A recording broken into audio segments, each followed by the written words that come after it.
esta cuenta en particular a nosotros nos permite grabarla.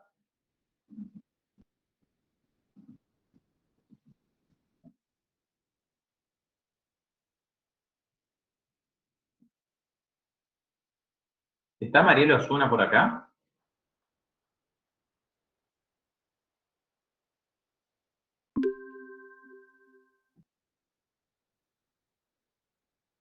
Bien, por las dudas creo que todos tenían que poner la parte de aceptar de que esté grabando, porque creo que Mariela tocó que no. Puede ser que por ello se haya salido. Ahí volvió.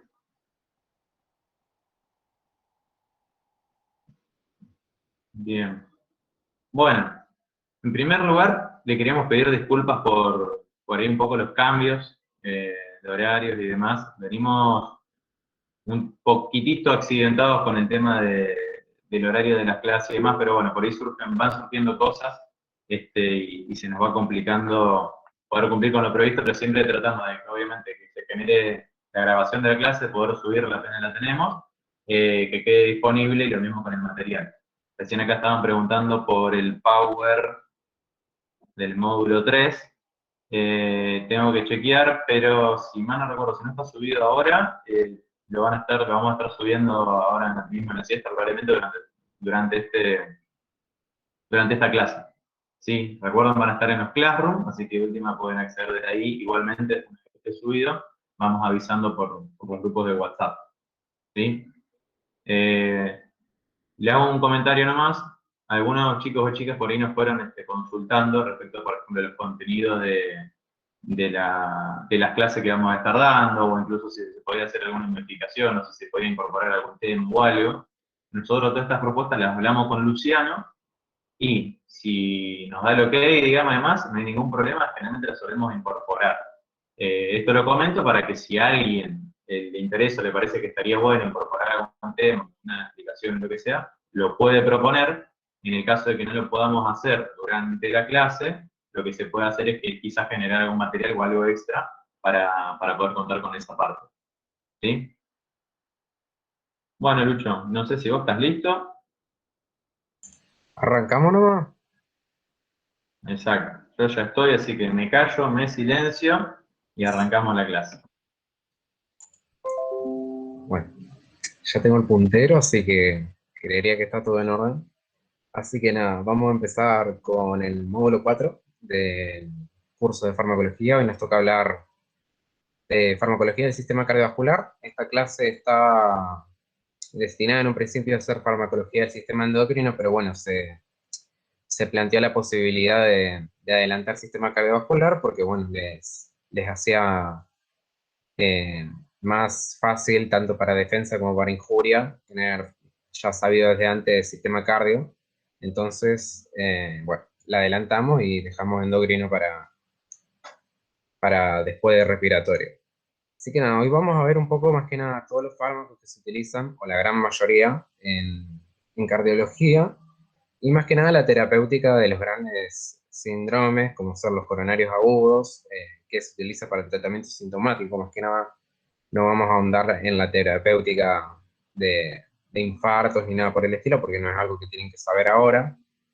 Sí saber qué fármacos se tienen que dar para la hipertensión, para el tratamiento sintomático de angina de pecho y para la insuficiencia cardíaca.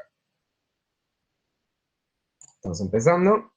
Lo que quiero que tengan en cuenta al principio es saber que existen diferentes comorbilidades o factores de riesgo cardiovascular que puede tener un paciente que a la larga lo van a hacer más propenso de sufrir diferentes enfermedades, principalmente coronarias agudas, y que se los puede dividir en modificables y no modificables. Esto, obviamente, sabérselo como Padre Nuestro, básicamente porque es preguntable y es importante no solo para la vida, sino obviamente para el examen.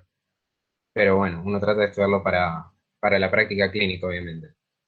Modificables, bueno, como lo dice el nombre, son todos aquellos que se pueden modificar por cambios en el estilo de vida, o también por tratamiento farmacológico, como ser una nutrición inadecuada, el tabaquismo, la actividad física, presión arterial elevada, también niveles altos de colesterol LDL, niveles bajos de HDL. niveles elevados de triglicéridos, o sea, lo que serían los cuadros de dislipidemia, también el estado prediabético y la diabetes, el sobrepeso, la obesidad y el estrés son todos aquellos factores de riesgo cardiovasculares que se pueden modificar. En cambio, los que son no modificables, tal como lo dice el nombre, no los vamos a poder modificar porque tiene que ver más que nada con la edad del paciente. O sea, se sabe que a los hombres de 45 años en adelante empiezan a atribuirse los factores de riesgo y en mujeres un poco más tarde, más que nada por el hecho de que los estrógenos tienen un gran efecto protector con lo que sería sistema cardiovascular. No se sabe muy bien cómo los estrógenos cumplen este mecanismo, pero en la menopausia hay diversos estudios que demuestran que se pierden los factores protectores de los estrógenos y comienzan de nuevo el mismo riesgo que para los hombres mayores de 45. También el sexo, obviamente ser varón, eh, como ya les dije por la edad, el riesgo es mayor en varones que en mujeres premenopáusicas, y luego de la menopausia se iguala para ambos sexos, y también que haya antecedentes familiares de aparición precoz de enfermedades cardiovasculares, como ser una cardiopatía isquémica, o de otras arterias debido a aterosclerosis en hombres menores de 55 años, por ejemplo, o en mujeres menores de 65. Eso para que lo tengan en cuenta es muy importante y son las cosas que van a tener en cuenta primero para hacer cambios no farmacológicos y para luego instaurar el tratamiento farmacológico de ser necesario. Entonces, lo que vamos a empezar hablando ahora es un poco de la farmacología de la hipertensión arterial. Yo les voy a hacer hincapié en qué es lo que tienen que saber, pero tengan en cuenta, y les hago un spoiler, de que se utilizan la gran mayoría de fármacos para todo. O sea, van a ver que para la hipertensión arterial, para la insuficiencia cardíaca y para los síndromes coronarios agudos, los fármacos son prácticamente lo mismo. Entonces, lo que vamos a hacer es, mientras voy nombrando o diciendo los distintos grupos de fármacos, los vamos a ir viendo bien ahora en lo que sería hipertensión arterial, pero no se los voy a volver a repetir a todo lo que es mecanismo de acción, efectos adversos, farmacocinética, todo lo demás, cuando volvamos a hablar de insuficiencia cardíaca, cuando volvamos a hablar de síndrome coronario agudo, porque, primero porque no va a tener sentido, porque es básicamente lo mismo, y segundo porque, bueno, se hace de 2 horas la clase y, bueno, no sería lo didáctico. Así que nada, quiero que recuerden, esto está sacado de la Sociedad Argentina de Cardiología, del Consenso de Hipertensión Arterial. Saber cuándo estamos hablando de hipertensión arterial. Recuerden que hablamos de hipertensión arterial cuando superamos los valores de presión milímetro de mercurio mayores a 140 de sistólica y o mayores de 90 de diastólica. También recuerden que existen diferentes niveles, o sea, tenemos nivel 1, nivel 2, nivel 3, con valores cada vez más mayores, y que existe, obviamente, la hipertensión sistólica aislada, que es aquella donde la presión diastólica es menor a 90, o sea que está dentro de todo limítrofe antes de hipertensión, y que la presión sistólica está elevada. Esos valores son, o sea, ténganlos muy en cuenta porque obviamente en el examen les van a preguntar a partir de cuándo decimos que hay hipertensión. Y recuerden que para hacer un diagnóstico de hipertensión tienen que haber una serie de recomendaciones que se tienen que cumplir por parte del paciente para que sea más fidedigno el diagnóstico. Recuerden que tienen que ser 2 tomas separadas, no es que si les viene un paciente con 150 milímetros de mercurio de presión sistólica una vez, van a hacer el diagnóstico de hipertensión. Eso se hace 2 tomas separadas, con tensiómetro calibrado. Recuerden que el brazalete tiene que estar sobre el brazo desnudo, el brazo a la altura del corazón, el paciente no tiene que hablar durante la medición, tiene que haber vaciado la vejiga antes de la medición, que apoye la espalda en una silla, que no cruce las piernas, que apoye los pies. Recuerden, mediciones por duplicado, se hace el promedio de esas mediciones. Recuerden que no aparece acá la imagen, pero que también se le suma que el paciente no tiene que haber tomado ni almorzado nada, ni haber comido nada, que nada que sea té, café, mate, antes de la consulta tampoco, que no haya realizado actividad física también. Son todos los factores que se tienen que tener en cuenta para el diagnóstico fidedigno de una buena, correcta toma de la presión arterial. Entonces, ya sabiendo qué es hipertensión, tenemos que saber cuáles son los fármacos que van a actuar a distintos niveles del sistema cardiovascular y en otros órganos para poder disminuir esta presión arterial que nos está jodiendo al paciente, básicamente. Entonces, los grupos farmacológicos que más eficacia tuvieron en reducir la tensión arterial son los bloqueantes del sistema renina-angiotensina-aldosterona, que son los IECA y ARA2, que básicamente son el acrónimo para inhibidores de enzima convertidora de angiotensina y antagonistas de los receptores de angiotensina tipo 2, los antagonistas de calcio, dihidropiridínicos, y los diuréticos tiacídicos y los símiles tiacídicos, como la clortalidona y la indapamida. Después, otros fármacos que se pueden utilizar son los beta bloqueantes, que pueden ser de primera generación, segunda y tercera. También otros calcio antagonistas se pueden utilizar. Y después todos los demás, como diuréticos de asa, alfa bloqueantes, fármacos de acción central y vasodilatadores de acción directa, generalmente no se los usa de primera elección y se los indica en situaciones especiales, porque no vamos a ver ahora, porque no les voy a hablar de fármacos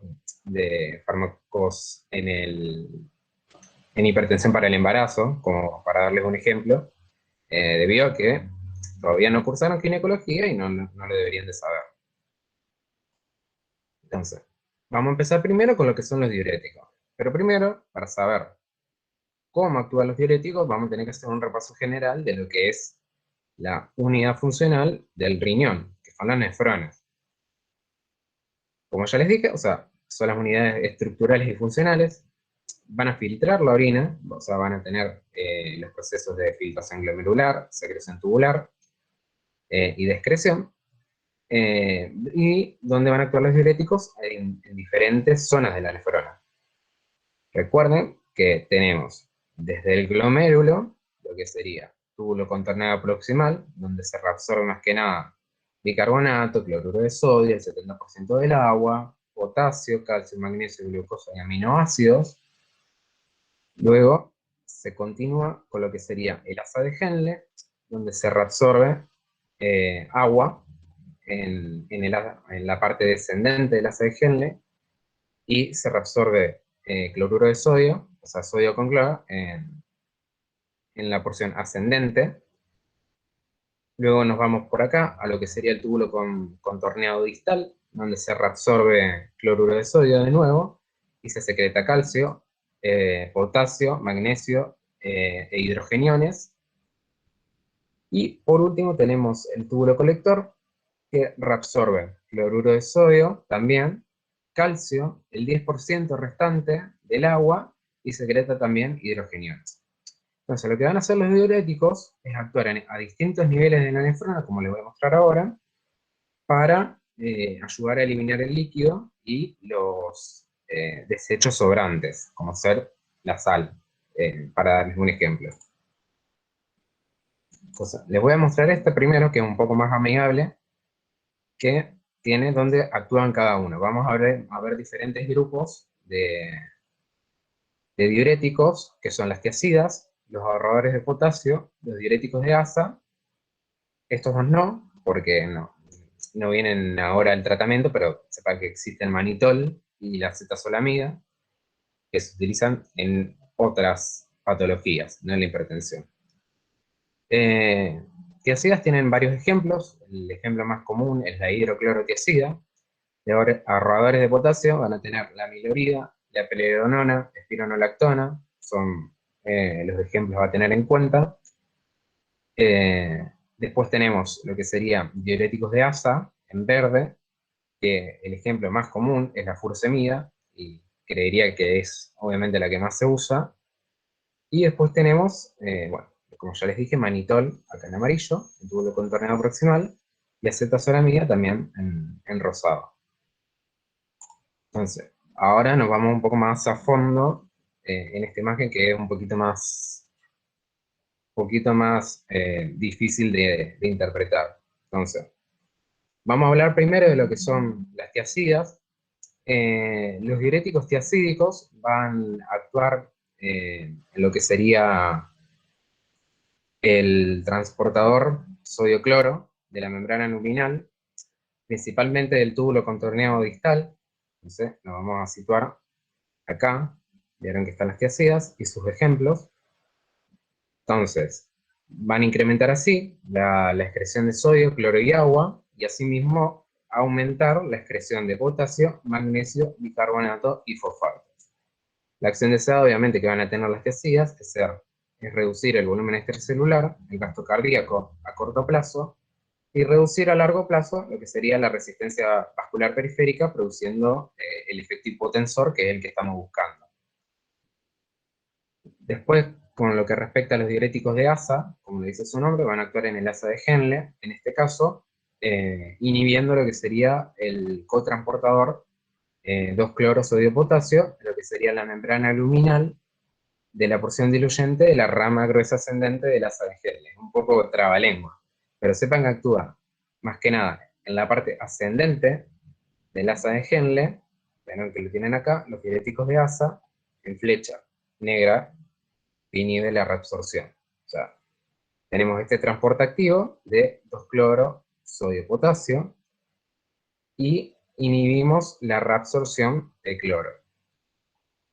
Entonces, la acción deseada va a ser la misma, pero va a ser esta vez principalmente diurética.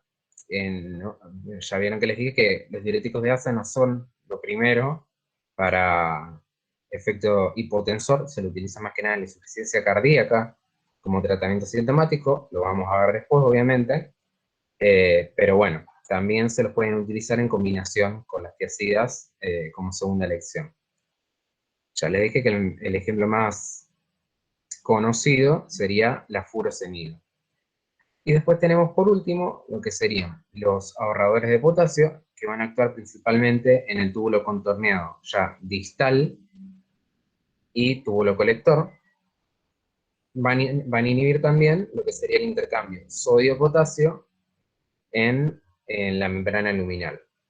Entonces, estos sí tienen un poco más de actividad hipotensora moderada a comparación de las tiacidas. O sea, si vamos de potencia hipotensora, vamos a tener en un principio lo que serían las tiacidas, después vamos a tener lo que serían los ahorradores de potasio, y debajo, a lo último y de última opción, los diuréticos de asa. Entonces, van a provocar, como lo dice su nombre, un aumento de la excreción de sodio y agua y mantener los niveles de potasio y de magnesio. Como dice su nombre, son ahorradores de potasio. Y tengan en cuenta que el más clásico es la espironolactona, que también tiene un efecto antiandrogénico. Va a bloquear a los receptores de aldosterona, porque tiene y además se le suma de efecto el antagonismo periférico de los andrógenos. Eso básicamente son los diuréticos que se tienen que saber.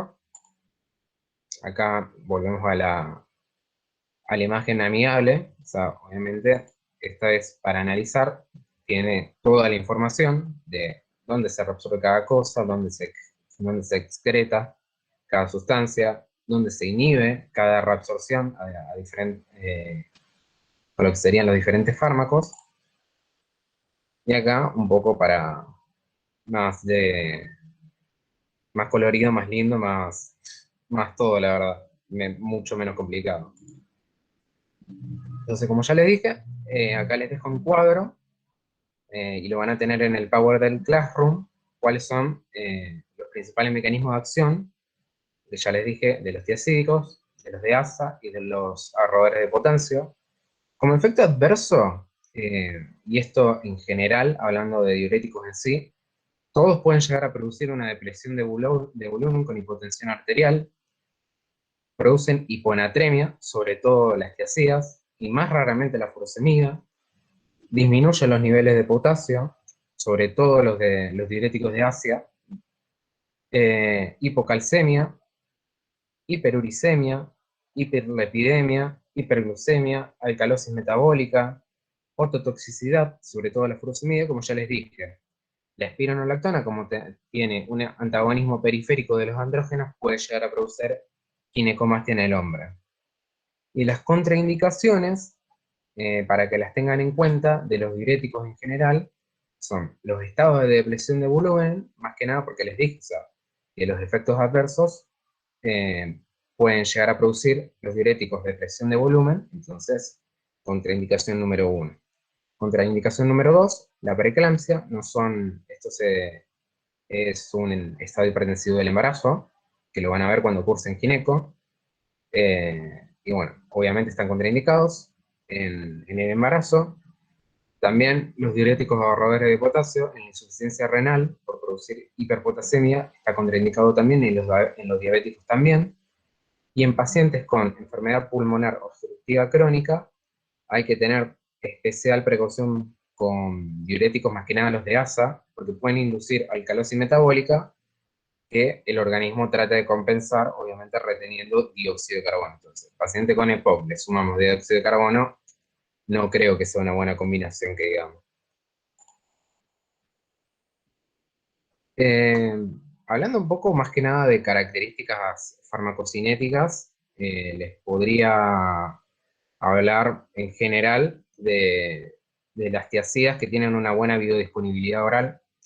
Tienen una unión a media alta proteínas plasmáticas y tienen una semivida que obviamente va a variar dependiendo de la tiazida. No es lo mismo que la hidroclorotiazida, va a tener una diferente semivida, obviamente, a los diferentes componentes del grupo. Después, la espironolactona, por vía oral, tiene una biodisponibilidad alta también, cuya acción máxima se alcanza a las 3 horas. Se fija también mucho proteínas plasmáticas en un 90%. Se va a metabolizar más que nada en el hígado. Y bueno, su efecto terapéutico se alcanza más que nada a 2-3 días después del inicio del tratamiento. Eso para que lo tengan en cuenta. Y después, como repaso general, yo les había dicho que teníamos fármacos que actuaban a nivel de la nefrona y fármacos que bloqueaban el sistema renina-angiotensina-aldosterona. Si recuerdan, de segundo año, principalmente de trabajo y tiempo libre, no sé si lo habrán visto ahí, o en Ser Humano y su Medio, tenemos todo un sistema que regula, básicamente, la retención de agua y sal, que comienza desde que se sintetiza angiotensinógeno en el hígado. Ese angiotensinógeno, por acción de la renina, perdón que no les conseguí imagen en español, se las voy traduciendo mientras, por la renina, sintetizada por el riñón, se transforma angiotensina 1, luego por la enzima convertidora de angiotensina, se va a transformar en angiotensina 2, eh, más que nada a nivel del endotelio de los pulmones y del riñón. Y la angiotensina 2 es básicamente el vasoconstrictor por excelencia, aumenta la actividad simpática, también va a contribuir a la reabsorción tubular de cloruro de sodio y la excreción de potasio, también retiene agua. A nivel de la corteza suprarrenal va a estimular la secreción de aldosterona. A nivel del sistema vascular periférico va a contribuir a la vasoconstricción arteriolar y a un incremento de la presión arterial. Y a nivel de la glándula pituitaria, más que nada en el lóbulo posterior, neurohipófisis, va a estimular la secreción, no la síntesis, recuerden, la secreción de hormona antidiurética, que va a, por su efecto, como dice el nombre, antidiurética, en el túbulo colector, estimular la reabsorción de agua. Esto da como producto final la retención de sodio y de agua. Entonces, el volumen efectivo en la circulación va a aumentar y la perfusión del aparato juxtaglomerular del riñón va a incrementarse. Esto a su vez, obviamente, está regulado con una retroalimentación negativa hacia el riñón. Esto es más de lo mismo, es la misma imagen, un poco más didáctica, también en inglés, pero bueno, recuerden, o sea, el hígado nos sintetiza angiotensinógeno, pasa a angiotensina 1, la angiotensina 1 a 2, y la angiotensina 2 tiene todas las diversas funciones que les vengo hablando hasta ahora. Esto es más de lo mismo, esta es súper didáctica, o sea, básicamente tenemos la primera parte, un poco más de dibujito, para que sea un poco más didáctica. Obviamente ya la van a tener en el Power, no me quiero detener tanto. Entonces, ¿cuáles van a ser los fármacos que nos van a bloquear este sistema que nos aumenta la presión arterial? Vamos a tener en un principio a los inhibidores de la enzima convertidora de angiotensina. El ejemplo más común que van a encontrar en los libros es el enalapril, pero tienen un montón más, como perindopril, captopril, ramipril, que, bueno, siempre tengan en cuenta tener más de un ejemplo bajo la manga al hablar de farmacología. Entonces, el mecanismo de acción de estos es inhibir a la enzima convertidora de angiotensina, o sea, volviendo para atrás, estamos bloqueando a esta enzima. Si la leen de atrás para adelante, es un tip en inglés, enzima convertidora de angiotensina, bloqueamos esto, entonces la angiotensina 1 no puede pasar a angiotensina 2, y de ahí vamos a tener su efecto hipotensor. Entonces, son vasodilatadores y van a inhibir la producción de aldosterona, porque también bloqueando la función de la angiotensina 2, disminuimos su repercusión sobre el sistema de la aldosterona. Efectos adversos que tengan en cuenta: la tos irritativa, rebelde y seca, que es uno de los efectos adversos más característicos de este grupo farmacológico. La hiperpotasemia, el angioedema, puede empeorar también la función renal y puede causar también glomerulonefritis membranosa, o sea, un síndrome nefrítico.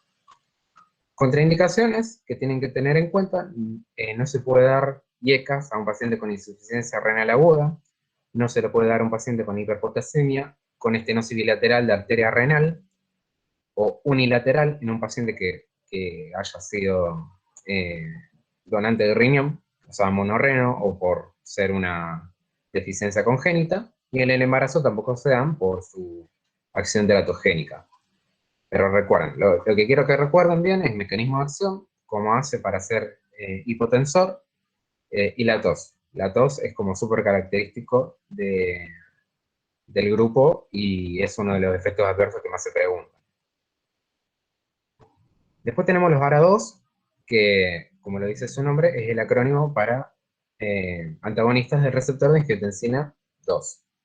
Entonces, volviendo a la fotito de antes, básicamente el mecanismo de acción es que la angiotensina 2 no se una a los diversos receptores que tienen en los diferentes órganos del cuerpo. Entonces, bloqueamos este receptor, bloqueamos a su vez todas las otras funciones que les hablé antes. El efecto que tiene, obviamente, va a ser similar a los IECA, pero como ventaja, lo que tiene es que no produce tos ni tampoco produce angioedema. Entonces, a veces como segunda línea o como primera, de ser que el paciente tenga contraindicado los IECA, se prefiere iniciar con ARA2. Después tenemos los fármacos beta bloqueantes, que como los dice su nombre, estos ya no actúan a nivel de sistema renina-angiotensina-aldosterona, sino que actúan sobre los receptores beta adrenérgicos, que se van a localizar principalmente en lo que sería corazón y sistema respiratorio. Los beta 1 son receptores cardíacos cuyo bloqueo va a producir un efecto inotrópico y cronotrópico negativo, porque si recuerdan bien, su estimulación produce lo contrario, o sea, aumenta el cronotropismo y aumenta el inotropismo, o sea, aumenta la frecuencia cardíaca y aumenta la contractibilidad del corazón. Recuerden, los fármacos beta, los receptores beta 2, ¿dónde se van a localizar? Porque primero que nada, primero para recordar un poco de fisiología normal y segundo porque tenemos fármacos beta bloqueantes que no son selectivos. Entonces, los no selectivos como ser timolol, sotalol, alprazolam y todo este grupo básicamente, sí, se los utiliza en pacientes, por ejemplo, eh, que tienen asma o que tienen enfermedad pulmonar. Obviamente está contraindicado su uso porque le vamos a empeorar la clínica al paciente. Más que nada porque se localiza en bronquios y su bloqueo produce broncoconstricción. Entonces, un paciente asmático que ya tiene broncoconstricción espasmódica de vez en cuando, no le vamos a andar dando beta 2 y menos a un paciente con EPOC. Entonces recuerden que a los beta bloqueantes los podemos dividir en no selectivos, selectivos y con actividad alfa bloqueante también. Y bueno, recuerden que los que más se utilizan son carvedilol, la betalol, atenolol también, metoprolol, bisoprolol, son los ejemplos más claros que tienen que tener en cuenta. Como ya les dije, las contraindicaciones, como ya le broncoespasmos a paciente asmático, no le podemos dar beta bloqueantes. En pacientes con vasoespasmo, como por ejemplo en el fenómeno de Raynaud o en la angina vasoespástica, tampoco se los puede dar a los beta bloqueantes. En una insuficiencia aguda grave están contraindicados porque el paciente no está estabilizado y no se requiere que el paciente esté estable, con una presión arterial dentro de todo eh, no elevada, pero normal, para utilizarlo. También en pacientes con arritmias, como ser un bloqueo auriculoventricular o una bradicardia, no se lo vamos a dar porque le vamos a empeorar el cuadro. Y como relativa, la claudicación intermitente. O sea, en pacientes con enfermedad arterial periférica leve, dentro de todo, es una relativa contraindicación. Y los efectos secundarios que más tienen es una vasoconstricción periférica, no los cardioselectivos, porque ya les dije que tenemos estos que no son selectivos, que también tienen actividad sobre los vasos sanguíneos, provocando vasoconstricción, y también tenemos otros que tienen actividad alfa bloqueante, que bueno, tenemos los que son no selectivos, que pueden llegar a producir vasoconstricción periférica.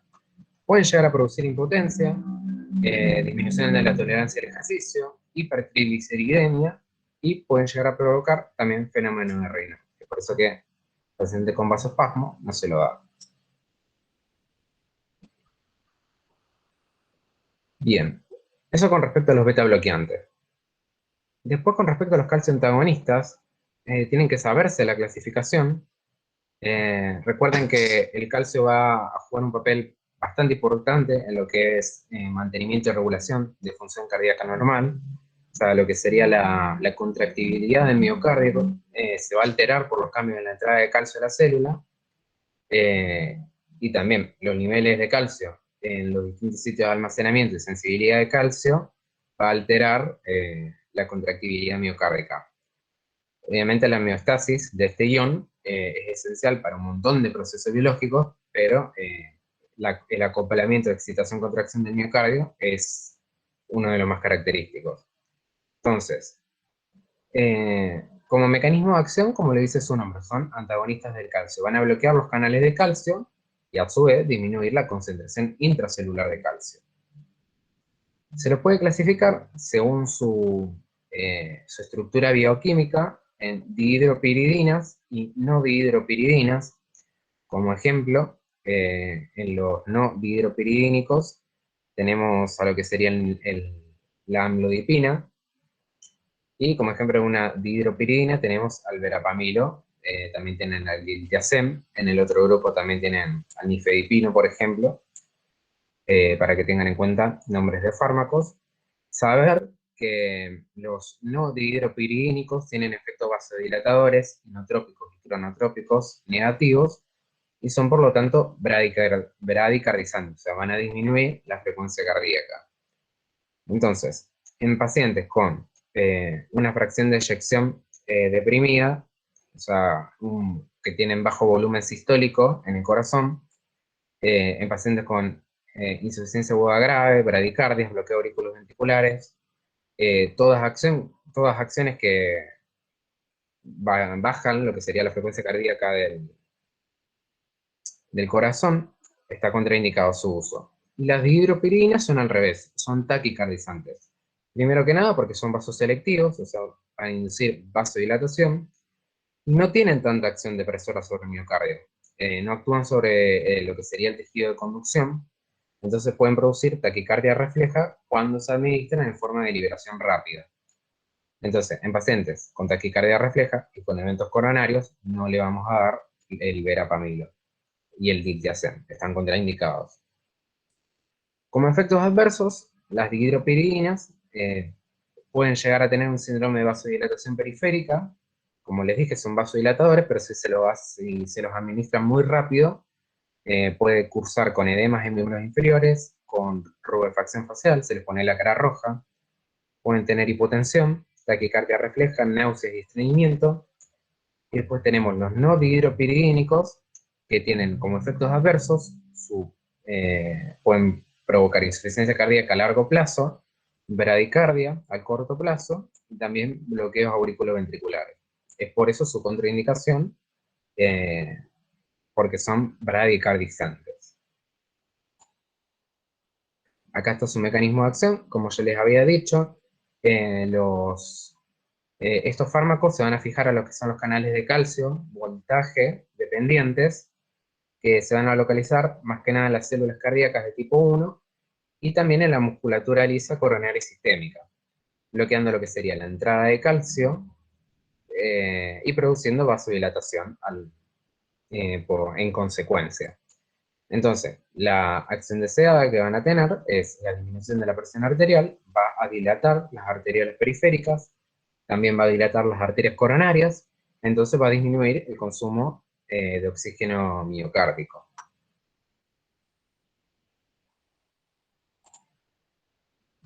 Por último, lo que tenemos son los nitratos, que como les dice su nombre, van a venir bioquímicamente de este grupo bioquímico. Entonces, son profármacos que cuando se administran se van a transformar en óxido nítrico y mediante un aumento del GMP cíclico a nivel de las paredes vasculares van a disminuir la concentración intracelular de calcio, llevando a una vasodilatación predominantemente venosa, aunque también arterial. Entonces, acá repasando, el óxido nítrico por la guanidil ciclasa, el GTP, se transforma en GMP cíclico y produce a largo plazo la relajación en consecuencia de lo que sería la vasculatura predominantemente venosa, pero también arterial. O sea, vamos a causar vasodilatación. Dentro de los que son los nitratos, tenemos como ejemplo al mononitrato de isosorbida, también tenemos dinitrato de isosorbida, y para lo que sería emergencias hipertensivas, se utiliza mucho lo que sería el nitroprusiato sódico, lo que sí tener en cuenta que, como efectos adversos, el nitroprusiato sódico puede generar acidosis láctica, acumulación de tiocianato, que sea intoxicación por cianuro. Esto es porque en su estructura química tiene esta composición que, bueno, metabolizada en el organismo, en una dosis tóxica, valga la redundancia, va a producir intoxicación por cianuro. Y también hipotiroidismo. Y en general, del grupo, pueden cursar con cefalea, con náuseas y vómitos, hipotensión arterial, si es que hay un aumento de dosis o porque se administra de forma muy muy rápida, puede llegar a cursar con hipotensión arterial, con taquicardia refleja también, efecto rebote de vasoconstricción coronaria, isquemia cerebral y metahemoglobinemia. Entonces, tengan en cuenta el mecanismo de acción y los ejemplos que les dije: nitrato isosorbida, tinitrato isosorbida, nitroprusato de sodio, son los más utilizados. Entonces, una vez que ya vimos todos los grupos de fármacos que tenemos que dar, vamos a hablar bien de qué vamos a dar para la hipertensión en general, y después vamos a hablar de qué vamos a dar, o sea, cuáles son los fármacos que vamos a dar en insuficiencia cardíaca y cuáles son los que vamos a dar para el tratamiento sintomático de los síndromes coronarios agudos. Entonces, según la Sociedad Argentina de Cardiología, las combinaciones farmacológicas que son recomendadas para pacientes que estén cursando con hipertensión arterial, tenemos de preferencia empezar a medicar con inhibidores de la enzima convertidora en angiotensina y de ARA2, o sea, los bloqueantes del sistema renina-angiotensina-aldosterona. Podemos empezar a medicar con antagonistas cálcicos dihidropiridínicos, o también empezar a medicar con las tiazidas o símiles. Entonces, ¿qué es lo que se recomienda? Si el paciente quiere empezar, si queremos empezar a administrar, podemos utilizar cualquiera de estos fármacos, y si queremos hacer combinaciones, las preferentes son los bloqueantes del sistema renina-angiotensina-aldosterona con los antagonistas cálcicos, y si no, con diuréticos tiazídicos. Después, otras que son posibles, pero no tan recomendadas ni tanto usadas, son combinaciones de diuréticos tiazídicos con los beta bloqueantes o diuréticos tiazídicos con antagonistas cálcicos. Obviamente todos se pueden dar por separado, pero las combinaciones preferenciales son del primer grupo del que hablamos, con diuréticos tiazídicos o con antagonistas cálcicos. Y tenemos acá en flechas rojas, son las combinaciones que quedan reservadas a situaciones especiales que no tienen por qué saberlas en este momento. Entonces, como algoritmo inicial, también por la Sociedad Argentina de Cardiología, obviamente el paciente, además del tratamiento farmacológico, tenemos que empezar con cambios en el estilo de vida, o sea, que empiece a hacer ejercicio, que empiece a hacer dieta, que obviamente disminuya todos sus factores de riesgo cardiovasculares, o sea, todos los que sean modificables, obviamente, y dependiendo de los niveles de hipertensión de los que hablamos en un principio, podemos administrar diferentes fármacos en monoterapia o en combinaciones farmacológicas.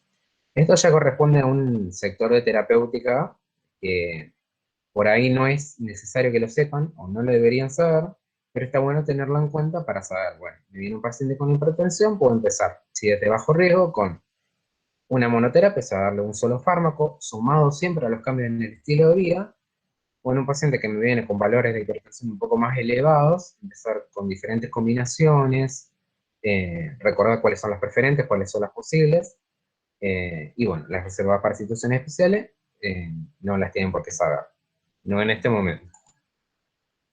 Esto más de lo mismo. Y ahora vamos a hablar un poco de lo que sería insuficiencia cardíaca.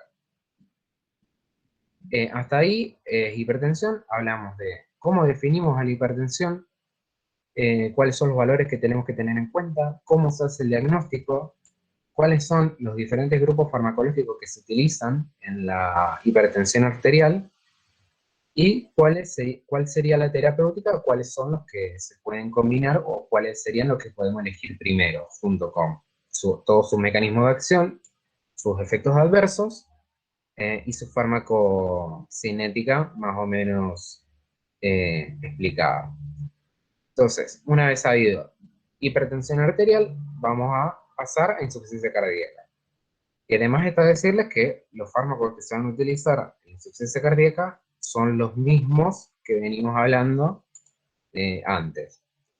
Entonces, como definición de insuficiencia cardíaca, o sea, tienen que saber definir a qué llamamos insuficiencia cardíaca y saber que es un síndrome clínico, o sea, va a ser un conjunto de signos y síntomas que va a estar en consecuencia a la incapacidad del corazón para expulsar la sangre suficiente para los requerimientos metabólicos de los tejidos, o bien, si solo es capaz de hacerlo, sufriendo una sobrecarga de presión, o sea, que necesite de la aurícula, por hacer una sobrecarga de presión, para bombear la sangre a donde tiene que ser necesaria. Entonces, es una enfermedad sistémica en la cual se van a poner en marcha diferentes sistemas de compensación, como ser el sistema renina-aldosterona, el sistema nervioso autónomo, se van a también empezar a contribuir diferentes grados de hipertrofia del miocardio, dilatación del mismo a largo plazo, que van a causar miocardiopatías, tanto hipertrófica como dilatada, como ya les dije, que van a contribuir a la perpetuación del cuadro. Entonces, vamos a hablar un poco de la insuficiencia cardíaca crónica, su terapéutica. Tienen que recordar que tenemos fármacos que es para tratamiento sintomático y fármacos que sirven para mejorar el pronóstico del paciente. O sea, si se nos viene un paciente con clínica de insuficiencia cardíaca que viene con los edemas de miembros inferiores y le damos diuréticos, sí, bien, le vamos a hacer tratamiento sintomático de los diuréticos. Pero no le vamos a estar disminuyendo, mejorando el pronóstico de la enfermedad de base, y es por eso que se empieza a utilizar el tratamiento con IECAS y beta bloqueantes a máxima dosis tolerada.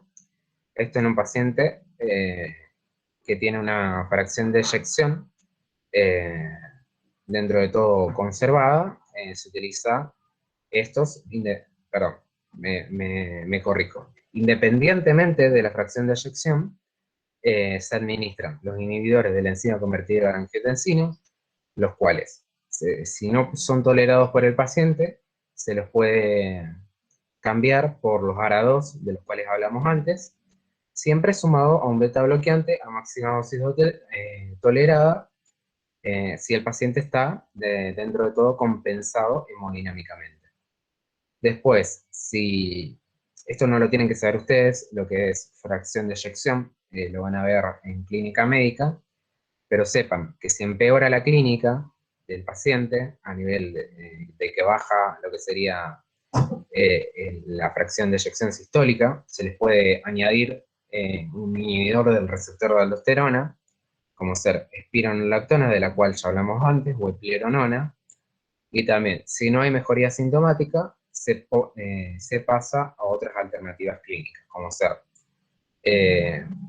un implante de un desfibrilador automático o otros fármacos, pero no lo tienen que saber.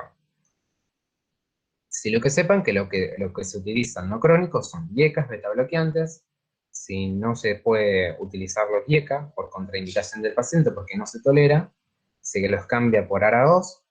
Y si la clínica no mejora, porque no mejora la fracción de eyección, se les añade un diurético inhibidor del receptor de aldosterona, como ser espironolactona o epleronona. Y los diuréticos de ASA se reservan para tratamiento sintomático, pero como ya les dije, no van a mejorar el pronóstico del paciente. Y para la insuficiencia cardíaca aguda, o sea, en un paciente que está descompensado, se utiliza, o sea, se tiene como prototipo el paciente descompensado como un edema agudo de pulmón. Entonces, ustedes van a ver edema agudo de pulmón como cuadro en injuria, pero obviamente no tienen que saber el tratamiento, sí saber cómo diagnosticarlo, cómo se vea la radiografía, pero esto se los dejo para que lo tengan en cuenta, lo tienen que saber, no ahora. Entonces, saber que un edema agudo de pulmón se trata con reposo y posición semicíntica del paciente, una pseudoanalgesia con morfina, o sea que van a ver en etapas más avanzadas de la carrera que la morfina también tiene un efecto venodilatador que contribuye a la mejoría del cuadro, oxigenoterapia, furosemida por vía intravenosa para que para que desagote la tubería, básicamente, porque imagínense un pulmón lleno de edema, lleno de líquido, que básicamente lo tenemos que hacer salir. También, si la presión arterial sistólica lo permite, se pueden utilizar vasodilatadores, pero si está muy baja, se utilizan fármacos inotropos positivos como la dopamina o la dobutamina. Eso con lo que respecta a insuficiencia cardíaca. Como les reitero, o sea, los fármacos que se utilizan son los mismos, tienen que saber que hay fármacos que se utilizan para el tratamiento sintomático y fármacos que se utilizan para cambiar el pronóstico de la enfermedad. Recuerden, mecanismo de acción, efectos adversos. Si quieren estudiar la farmacocinética del grupo, también está bien. Y también está bien si quieren estudiarse las contraindicaciones. Pero no vayan tan ahondados, porque hay algunas cosas que les dije acá que obviamente no cumplen para el nivel de la carrera, que sería tercero. Entonces, cuando hablamos, y para terminar, de cardiopatía isquémica, tenemos una clasificación sindrómica. Esta la tienen en el Argente, que la clasifica en cardiopatía isquémica subclínica y cardiopatía isquémica asintomática, que se puede dividir en isquemia silente o infarto agudo de miocardio silente, que no tiene clínica porque es asintomática. Después tenemos los síndromes coronarios agudos con o sin supradesnivel del ST. Sin supradesnivel del ST tenemos a la angina inestable, que puede ser de reciente comienzo, que sea progresiva, que sea luego de un infarto, que sea una isquemia aguda persistente o un síndrome coronario intermedio. Después tenemos al infarto agudo de miocardio sin onda Q, que es de tipo T o ST, infarto o síndrome coronario agudo, perdón, con supradesnivel del ST, donde sí tiene onda Q o es transmural, y la muerte súbita. Y los síndromes coronarios crónicos, que se dividen en la angina crónica estable, la angina vasoespástica o angina de Prince-Metal, la angina microvascular y la miocardiopatía isquémica crónica. Entonces, ¿qué es lo que vamos a tratar en un paciente con síndrome coronario agudo de manera sintomática y qué es lo que tienen que saber? O sea, recuerden que un paciente con síndrome coronario agudo, la clínica más florida es la angina de pecho, o sea, lo más característico.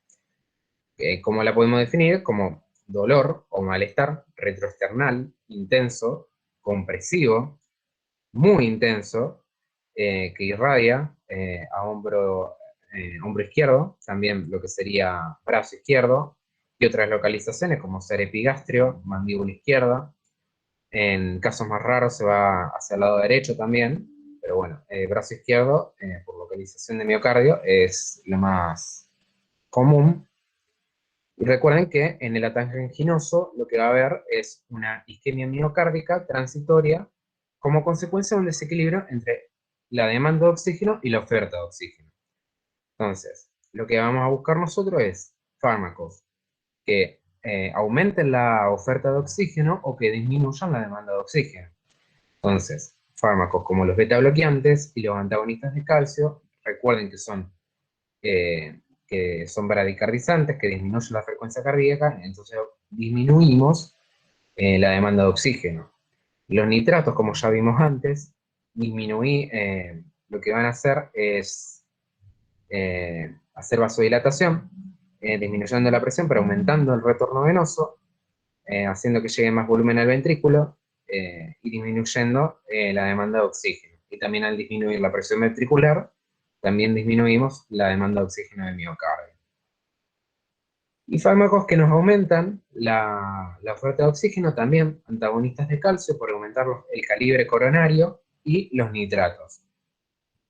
Entonces, recuerden que a los fármacos antianginosos, o sea, lo que se utiliza son los nitratos vasodilatadores, como ya les dije, nitroglicerina, mononitrato de isosorbida, dinitrato de isosorbida, los beta bloqueantes, que pueden ser cardioselectivos o no cardioselectivos, como ser atenolol, carvedilol, propanolol, bisoprolol, y todos los que terminen en LOL, que se acuerden, son beta bloqueantes que se pueden utilizar.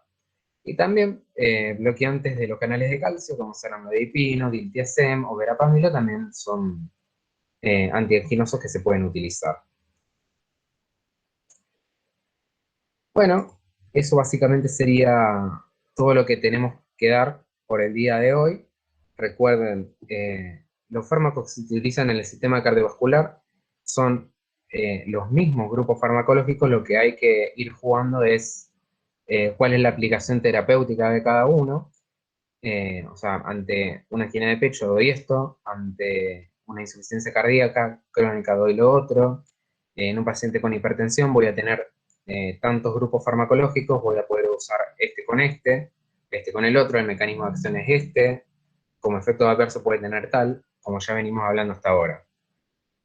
Así que la clase de ahora termina acá, y si tienen alguna duda, saben que me la pueden preguntar.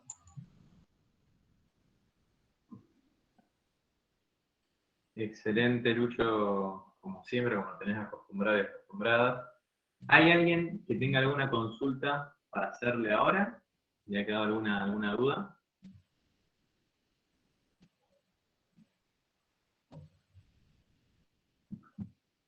Agradecimientos por lo pronto.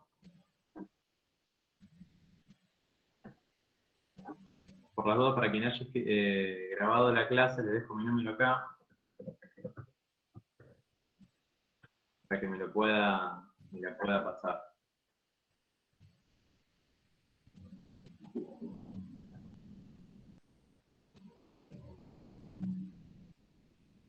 Que siguen agradeciendo a Lucho ahí. Yo voy a dejar de grabar mientras tanto por dudas.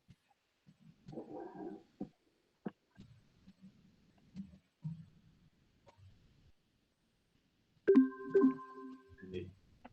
Bueno, la clase quedó acá grabada, después la vamos a chequear, voy a corroborar también con las otras que me puedan pasar y la vamos a estar subiendo. Le agradecemos a Lucho, ¿sí? Después por cualquier cosa vamos a estar avisando por los grupos. Y bueno, quedamos a priori, Lucho, para el jueves a las 10:30. Sí, a priori sí. Así que mientras Bien, no surja nada, bien, perfecto. Bueno, les agradecemos a todos y a todas y sobre todo a Lucho que sigue dando las clases como la que estuvimos organizando para el curso. Muchas gracias. Nos vemos. nos vemos. Chao, chao.